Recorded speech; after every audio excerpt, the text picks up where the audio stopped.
Hey, Devin here with Patient Care Marketing Pros, and today I'm going to talk to you about how you can run Google Ads for your urgent care utilizing a small budget. So a question that we get asked all the time is, how much budget should I be allocating towards my Google Ads campaigns? And it's a great question, but unfortunately is one that we have to answer with, it depends.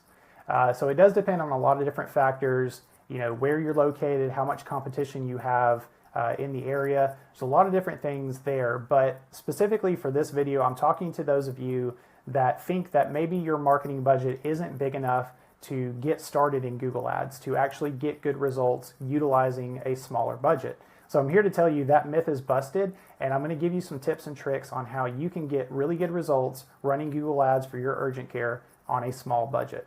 So you may be asking, what is considered a small budget compared to a large budget? We're going to recommend at least $500 a month, which equates to about $16 a day on average. This is a good, healthy amount to get started and get good results. So when it comes to the performance of your Google Ads campaigns, the difference between having a smaller budget compared to a larger budget is really just performance-wise going to be dictating the speed at which you're able to collect data to make good educated decisions on where to move your campaign as you go through. When you have a larger budget, you're just able to collect data faster, therefore you can make some changes and you can make some improvements and optimizations quicker than you can with a smaller budget. It just means that the speed at which you're able to move your campaign through and get more defined and work better and get better performance is just slowed down a bit when you have a smaller budget. You need to be very clear about what it is that you're trying to accomplish with your Google Ads campaign. Set those goals very clearly, and it's going to make it very easy to understand if you are getting a return on your investment or not. You're not going to get everybody who's searching for an urgent care to click on your ad. You're not going to get everybody searching for an urgent care to even see your ad or get those impressions. What you should be focusing on is just improvement, getting more impressions, getting more clicks on your ads, getting more people to see the services that you're providing when they're in need of those services.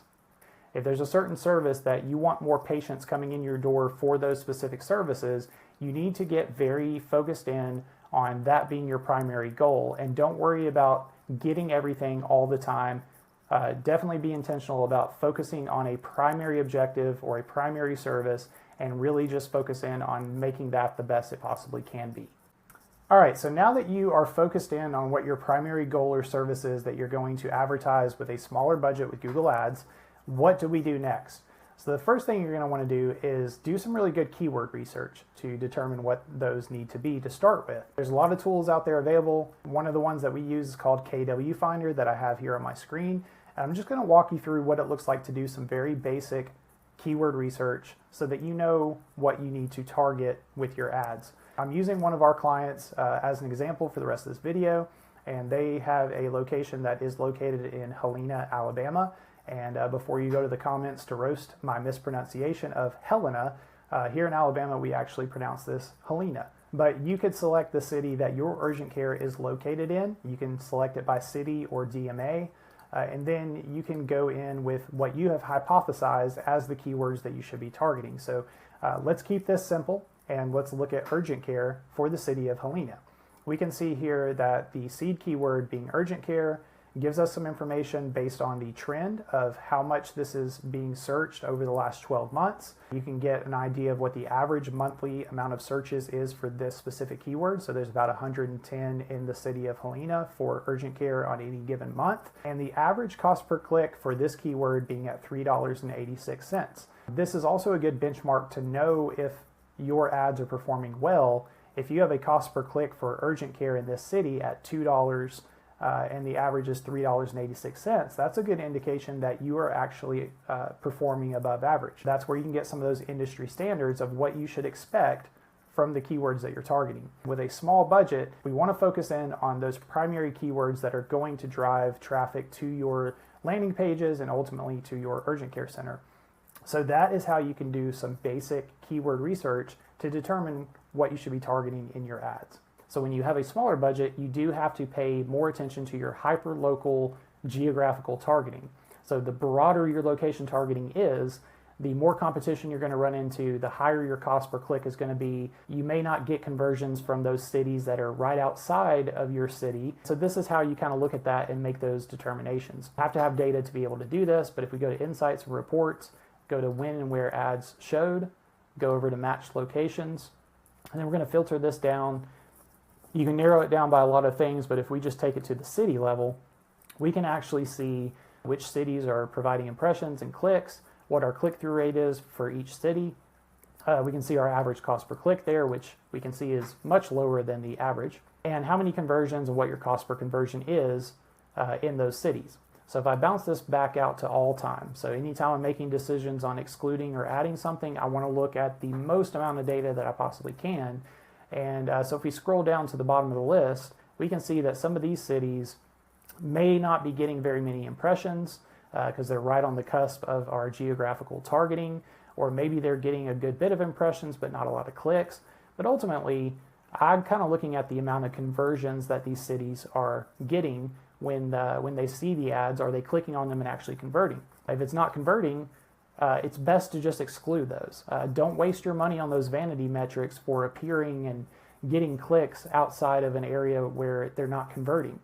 So if you focus in on the areas that are converting, like for this example, we have 714 conversions all time for the city that they're in, a little over 200 in the next city over, and then everything else is really a drop off from that. We did exclude this city just because they have another location that is targeting that city now, so I don't want the overlap from different locations showing the different ads. So that has been excluded. You can see here which ones are not converting, and it's really good to go in and exclude those once you get some data. So this is that ongoing optimization of your campaigns, especially with a smaller budget. Don't waste your money on areas that aren't converting. Now, lastly, I'm going to talk about utilizing a TCPA on your campaigns and or ad groups. What is a TCPA? Now, if we hop over to Google, we can see here that Target CPA bidding is an automated bid strategy that sets bids for you to get as many conversions or customer actions as possible. When you select the Target CPA bid strategy, you set your desired average cost per conversion. Google Ads then uses your Target CPA to set a bid based on the likelihood of the ad to convert. Let me simplify that for you. A Target CPA is basically putting some parameters on Google to say, I'm going to limit how much I'm willing to pay with my ad spend for that action, for that conversion. This is not something that is always utilized because it's not always needed. If you find that you want to control your costs, maybe your cost per conversion is coming in at $25 or $30 because we just don't have it dialed in yet. With a small budget, you can control that cost by adding these TCPAs to your campaigns and ad groups. When you're determining what your TCPA should be set at, I'm going to encourage you, use as much data as you possibly can when making these decisions. So back to what I was saying earlier, the limitations between a small budget compared to a large budget is just the speed at which you have enough data to actually determine these things. Don't get discouraged if you don't have a lot of data. It's just going to take longer with a smaller budget. But over time, you'll have more data to work with to make these decisions. So when setting your TCPA, it's a really good idea to use as much data as you have to see what the average cost per conversion has been for a specific ad group and or campaign. Over all time, we've had a cost per conversion of about $8.45 for this ad group. Let's say you only have 30 days of data. Probably not going to be enough to determine what your TCPA should be set at, because we can see how much of a difference that cost per conversion has been over the last 30 days compared to just since the beginning of the campaign. Now that's a result of dialing things in, and over time your cost per conversion goes down. You need at least probably 90 days of data to be able to make this decision. So let's just take it from the 1st of November through today, February 10th, and we can see that our cost per conversion is about $5.80. So a good TCPA to put on this, I would probably say about $5. I'm using the average cost per conversion over an amount of time, and then just maybe tucking it in just a little bit under that, because if $5.80 per conversion is too much for you to spend, then maybe you want to control that at a lower cost.